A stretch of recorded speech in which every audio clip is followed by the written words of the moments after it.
Pemirsa, sebuah motor tanpa pemilik dan telah terparkir selama kurang lebih seminggu di Jalan Bajigau, Makassar akhirnya diamankan oleh pihak kepolisian. Kendaraan yang tak diketahui asal-usulnya tersebut sempat membuat warga sekitar panik.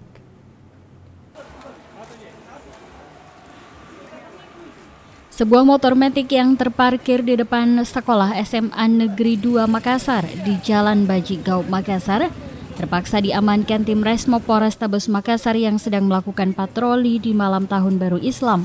Saat melintas di Jalan Bajigau, seorang warga pemilik salah satu toko menghentikan anggota tim Resmo Polrestabes Makassar lantaran gusar terhadap keberadaan sebuah motor metik Yamaha Mio Soul GT berwarna putih hitam yang terparkir selama seminggu tanpa ada pemiliknya. Keberadaan kendaraan selama seminggu sempat membuat warga di sekitar lokasi panik karena tidak mengetahui siapa pemilik kendaraan tersebut. Terlebih lagi, tak ada satupun warga setempat yang mengetahui asal-usul kendaraan tersebut karena terparkir begitu saja. Sementara warga di sekitar lokasi juga tidak mengetahui pihak yang menyimpan kendaraan berplat DD2410XE tersebut. Pokoknya kurang lebih 1 minggu nah.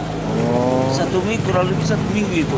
Makanya saya tunggu orangnya datang. Saya bilang gembok saja itu.